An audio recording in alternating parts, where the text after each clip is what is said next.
alaikum and hello everyone. I'm Asma from ASMA'S KITCHEN. இன்னைக்கு நம்ம கிச்சன்ல ஒரு சூப்பர் டேஸ்டியான chilli chicken ரெசிபி தான் பார்க்க போறோம். ஆல்ரெடி பட்டோரி கூட இந்த ரெசிபி தான் நான் ஷேர் பண்ணியிருந்தேன். ஸோ இது எப்படி செய்யறதுன்னு நம்ம வீடியோக்குள்ள போய் பார்க்கலாம். தேவையான பொருட்கள் பார்த்தீங்கன்னா ஆனியன் எடுத்திருக்கேன். ஃபர்ஸ்ட் வந்து நம்ம சிக்கன் நல்லா வாஷ் பண்ணி வச்சுக்கணும். ஆனியன், தக்காளி, அதுக்கப்புறம் கொத்தமல்லி, இஞ்சி பூண்டு பேஸ்ட். ஆனியன் வந்து 2, தக்காளி 2 எடுத்துக்கோங்க. ரெட் சில்லி பவுடர் வந்து 2 table spoon, 1 spoon black pepper, ½ spoon மஞ்சள்தூள், ½ spoon garam masala, green chilli 1 எடுத்துக்கேன். தனியா பவுடர் 2 ஸ்பூன் எடுத்துக்கோங்க. அப்புறம் தேவையான அளவு உப்பு. ஸோ இதெல்லாம் தான் நமக்கு தேவை. இது கூடவே நான் வந்து ரெடிமேட் ஹரா மசாலான்னு இருக்குது, அது உங்களுக்கு கிடச்சிதுன்னா எடுத்துக்கோங்க. இல்லைன்னா சிக்கன் மசாலாவில் நீங்கள் எந்த ரெடிமேட் மசாலா இருந்தாலும் அது எடுத்துக்கலாம். ஸோ அது ஜஸ்ட்டு 2 டேபிள் ஸ்பூன் தேவைப்படும். இப்போ நான் வந்து ஒரு க்ளீன் பவுல் எடுத்துக்கோங்க. இந்த பவுலில் நம்ம ஆல்ரெடி க்ளீன் பண்ணி வச்சுருக்கிற நம்ம சிக்கனை ஆட் பண்ணிக்கலாம். ஸோ சிக்கன் ஆட் பண்ணதுக்கப்புறம் நம்ம எடுத்து வச்சுருக்கிற திங்ஸ்லேருந்து எல்லாமே 1 by 1 இதில் ஆட் பண்ணிடணும். ஸோ ஃபர்ஸ்ட்டு வந்து வெங்காயம் நல்லா பொடியாக நறுக்கி வச்சுக்கோங்க. ஸோ இதை ஆட் பண்ணதுக்கப்புறம் தக்காளி ஆட் பண்ணிக்கலாம். ஸோ கூடவே எடுத்து வச்சுக்கிற இஞ்சி பூண்டு பேஸ்ட்டு, ஸோ எல்லா மசாலாலையும் இதுக்குள்ளே நம்ம ஆட் பண்ணி இதை நல்லா மேரினேட் பண்ணதுக்கப்புறம் தான் நம்ம வந்து குக் பண்ண போகிறோம். ஸோ இஞ்சி பூண்டு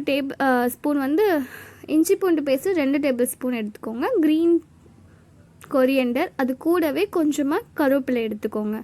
ஸோ இந்த ரெசிபிக்கு கருவேப்பிலை கண்டிப்பாக ஆட் பண்ணுங்கள். மற்ற சிக்கனில் வந்து கருவேப்பிலை இல்லைனாலும் பரவாயில்ல. ஸோ இதில் கண்டிப்பாக கருவேப்பிலை ஆட் பண்ணிக்கோங்க.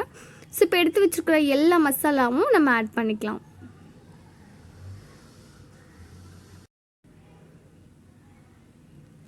ஸோ இப்போ இது எல்லாத்தையும் நல்லா வந்து மிக்ஸ் பண்ணிக்கலாம். ஸோ மசாலா எல்லாம் ஆனியன், தக்காளி எல்லாமே சிக்கனில் படுற மாதிரி நல்லா மிக்ஸ் பண்ணிக்கோங்க.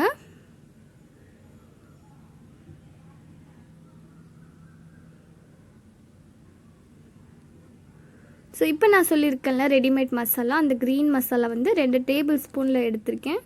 ஸோ இதையும் ஆட் பண்ணி ஒன்ஸ் நல்லா மிக்ஸ் பண்ணிக்கலாம். கூடவே நம்ம வந்து 1 ஸ்பூன் வந்து குக்கிங் ஆயில் ஆட் பண்ணிக்கோங்க. ஸோ ஆல்ரெடி சொன்ன மாதிரி மேரினேட் பண்ணுறதா இருந்தால் கண்டிப்பாக ஆயில் ஆட் பண்ணி நீங்கள் இதை வந்து ஊற வச்சிங்கன்னா நல்லா வந்து ஊறி இருக்கும். ஸோ இப்போ இதை நம்ம 2 மணி நேரமாச்சு நம்ம ஊற வச்சிடணும். ஸோ அப்போ தான் இந்த சிக்கன் மசாலா வந்து நல்லா ஸ்பைஸியாக இருக்கும். ஸோ நான் இதை வந்து 2 மணி நேரத்துக்கு அப்புறம் எடுத்துகிட்டு வரேன். ஸோ 2 மணி நேரத்துக்கு அப்புறமா நம்ம வந்து இதை குக் பண்ண போகிறோம். ஸோ கண்டிப்பாக மறக்காமல் இதை ஊற வைக்கணும். ஸோ ஊற வச்சு எடுத்துட்டாச்சு. நம்ம வந்து இப்போ ஒரு பேன் இல்லைன்னா குக்கர் ஏதாச்சும் ஒன்று எடுத்துக்கோங்க சிக்கன் வந்து குக் பண்ணுறதுக்கு. ஸோ இதில் நம்ம வந்து ஆயில் ஆட் பண்ணிக்கலாம். இன்னும் சில்லி சிக்கனுக்கு கொஞ்சம் ஆயில் எக்ஸ்ட்ராவாக இருந்துச்சுன்னா தான் அது நல்லாயிருக்கும். ஸோ பட்டோரே, இட்லி, தோசை, ஒயிட் ரைஸ் கூடலாம் நல்லா வந்து இது சூப்பரான காம்பினேஷன். ஸோ இது நல்ல ஆயில் வந்து சூடாகட்டும். ஸோ நீங்கள் வந்து கீ கூட எடுத்துக்கலாம். ஹாஃப் கீ ஹாஃப் ஆயில் கூட ஆட் பண்ணிக்கலாம். ஸோ இப்போ ஜஸ்ட்டு நம்ம இந்த ஆயிலில் ஆல்ரெடி எடுத்து வச்சுருக்கிற இது எல்லாத்தையும் நம்ம வந்து ஆட் பண்ணி வதக்கணும். வேறு எதுவுமே கிடையாது, ரொம்ப சிம்பிளான மெத்தடு தான். ஸோ இது ஊற வச்சதுக்கப்புறம் நம்ம வந்து ஆயிலில் வதக்க போகிறோம். இப்போது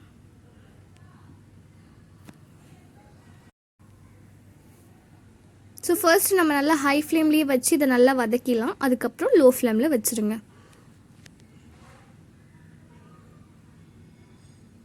ரொம்ப சிம்பிளான மெத்தடில் நான் வந்து இந்த சில்லி சிக்கன் சொல்லி கொடுத்துருக்கேன்.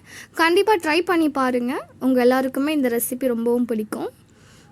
ஸோ கொஞ்சமாக ஆயில் நான் வந்து இன்னும் கொஞ்சம் ஆட் பண்ணியிருக்கேன், கம்மியாக இருந்த மாதிரி இருந்துச்சு. ஸோ இந்த ஸ்டேஜில் நீங்கள் வந்து உப்பு கூட செக் பண்ணிக்கலாம்.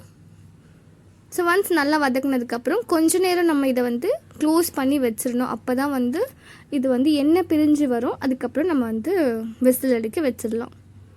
ஜஸ்ட் ஒரு 5 மினிட்ஸ் கழித்து பார்த்திங்கன்னா நல்லா எண்ணெய் பிரிஞ்சு வந்திருக்கும். இந்த மாதிரி வந்ததுக்கப்புறம் தான் நம்ம வந்து தண்ணி ஆட் பண்ணிவிட்டு இதை வந்து ப்ரெஷர் எடுக்க வச்சிடணும்.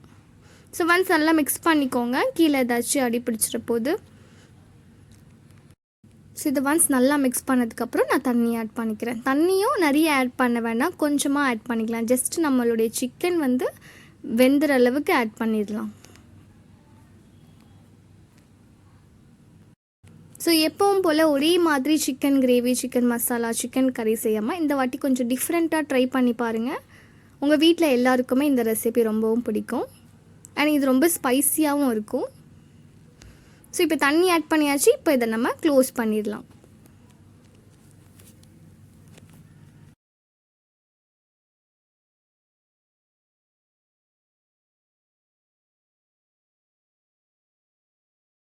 ஸோ க்ளோஸ் பண்ணிவிட்டு இது வந்து கிட்டத்தட்ட 3 விசில் வச்சு எடுக்கட்டும். நல்லா சிக்கன் வெந்துட்டும். இப்போ பார்த்திங்கன்னா நல்லா ப்ரெஷரெல்லாம் ரிலீஃப் ஆனதுக்கப்புறம் தான் ஓப்பன் பண்ணணும் எப்போவுமே குக்கரு. இப்போ பார்த்திங்கன்னா சூப்பராக ரெடி ஆகிடுச்சு நம்மளுடைய சில்லி சிக்கன். ஸோ நம்மளுடைய சிக்கனும் நல்லா வெந்திருக்கு. இது பார்க்கவே ரொம்ப ஸ்பைஸியாக அண்ட் டெம்டிங்காக இருக்குது. கண்டிப்பாக இந்த ரெசிபி உங்கள் எல்லாருக்குமே பிடிச்சிருக்குன்னு நினைக்கிறேன்.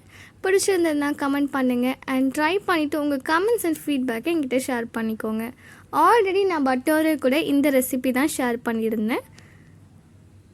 ஸோ ஐ ஹோப் இந்த வீடியோ உங்கள் எல்லாருக்குமே பிடிச்சிருக்கும்.